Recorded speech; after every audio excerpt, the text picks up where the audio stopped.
serah terima dulu ya, serah terima. Serah terima nanti ayahnya ngasih sertifikat. Nah, ini nak, ini buat kamu. Sertifikatnya terima. Terima, nah ini selesai. Akad hibahnya selesai. Kan sudah diterima sertifikatnya. Setelah itu titipkan kembali ke ayah. Ya, aku titip ya. Nah, selesai. Maka beralihlah hibah dari orang tua ke anak. Setelah itu ada akad baru, titipan dari anak ke orang tua. Selesai teman-teman, mudah sekali. Mudah. Nah, jangan juga ditanya, kamu kan masih kecil, ngapain sih pegang sertifikat? Enggak ya, serah terima aja dulu. Serah terima, setelah serah terima nanti aku titipin ke ayah. Nah, tidak apa-apa seperti itu. Selesai berarti serah terimanya. Mau berangkat umroh tapi uangnya utang? Jangan teman-teman, jangan ya. Kalau mau umroh, mau haji, jangan ngutang. Meskipun boleh, tapi sebaiknya jangan. Dikasih materai biar kuat, ya kasih materai dan serah terima. Dalam akad hibah, tekankan serah terimanya. Kalau cuma akad lisan tidak kuat. Ini contoh ya, ini kejadian. Dekat sini nih, dekat sini. Ada orang datang ke sini, dia ini anak angkat. Bapaknya ini, bapak angkatnya punya anak kandung. Nah, dia ketika orang tuanya masih hidup, orang tua angkatnya masih hidup, dibilangin, nak itu rumah hibah buat kamu, buat anak angkatnya. Karena buat anak kandungnya sudah dikasih, tinggal anak angkat. Nah, ternyata belum serah terima, baru lisan. Apa yang terjadi? Ketika ayah angkatnya meninggal dunia, maka rumah itu diambil oleh anak kandungnya. Kenapa? Gak kuat. Seandainya ketika ayah angkatnya masih hidup, dia mengatakan, nak, itu rumah buat kamu. Nah, langsung minta, oke pak, kalau memang buat saya, sertifikatnya mana? Kita berakad dulu. Setelah berakad, silakan papa pegang aja. Nah, begitu teman-teman. Itu cara mengamankan akad hibah. Kalau orang tua keburu meninggal, belum serah terima, maka yang diakadkan hibah beralih menjadi harta waris. Kalau tidak ada sertifikatnya, tanya kemana sertifikatnya. Bikin surat pernyataan serah terima.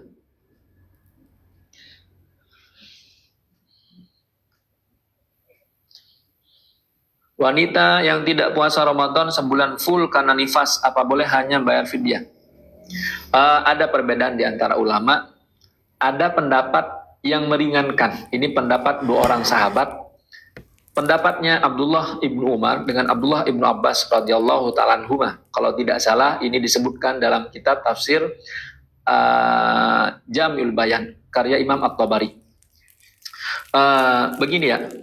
Kalau ada, ini fatwanya Abdullah ibnu Umar dengan Abdullah ibnu Abbas. Bagi perempuan yang nifas, melahirkan, bahkan yang menyusui kemudian tidak berpuasa, beliau mengatakan, yuftirani wala yaqdiyani wa yut'imani.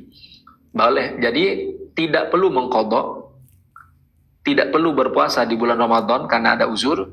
Kewajibannya hanya yut'imani, membayar fidyah. Bayar fidyah.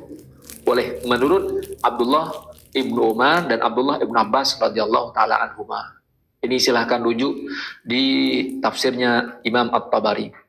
Boleh silahkan. Apalagi dia, Ustadz saya mau qadha, tiba-tiba hamil lagi. Ustadz tahun depan mau qadha, hamil lagi. Nah yang seperti ini nih boleh silahkan. Wallahu ta'ala alam bisawab. Poligami di Saudi apakah juga harus persetujuan istri? Kayaknya Mas Anas sudah punya niat bulat. Silahkan berangkat ke Saudi Mas Anas. Nanti kita obrolin di sana aja.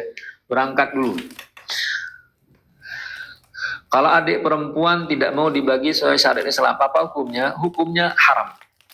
Merubah-rubah hukum Allah itu hukumnya haram, dosa besar. Misal ya teman-teman begini, Ustadz, adik saya gak mau sholat zuhur 4 rakaat. Adik saya maunya cuma 3, haram, dosa. Begitu juga, Ustadz, adik saya gak mau membagi-bagikan hukum waris sesuai dengan hukum Allah. Dia maunya dibagi rata, haram. Begitu sama ya. Jadi kalau Allah mengatakan 3, ya sudah 3, jangan diganti-ganti. Nah, bagaimana Ustadz cara belajar fikih waris ini? Buka Al-Quran surat yang keempat, surat An-Nisa, halaman ayat ke-11 sampai ayat ke-14. Baca di situ. Silahkan dibaca. Kalau belum paham, silahkan cari di internet banyak. Zakat dagang. Hitungnya gimana Ustaz? Dikurangi pengeluaran operasional atau? Oh iya, dikurangi. Zakat dagang itu teman-teman hitung. Nih, teman-teman yang punya toko, warung kelontong, yang punya usaha, punya PT, hitung. Apa yang dihitung? Yang pertama modal. Modalnya dihitung. Setelah itu dihitung keuntungan 1 tahun. Setelah itu dihitung uang cash yang ada ketika jatuh haul. Setelah itu dihitung stok barang. Hitung semua. Kemudian dihitung lagi piutang lancar. 5 ini di total dikurangi 2. Kurangi kerugian, kurangi utang yang macet. Nah ini kurangi. 5 dijumlahkan, kurangi 2. Berapa modalnya? 100 juta.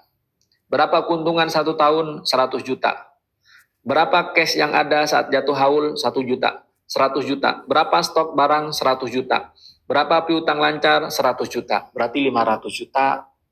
Dikurangi 2. Adakah orang yang beli gak bayar? Ada. 50 juta. Berarti dianggap kerugian.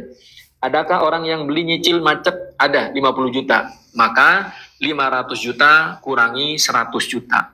400 juta. 400 juta baru dikali 2,5%. Itulah zakat dagang. Kurangi semua ya. Dikurangi operasionalnya, gaji karyawan, kurangi. Nah itu dari profitnya. Wallahu a'lam bishawab.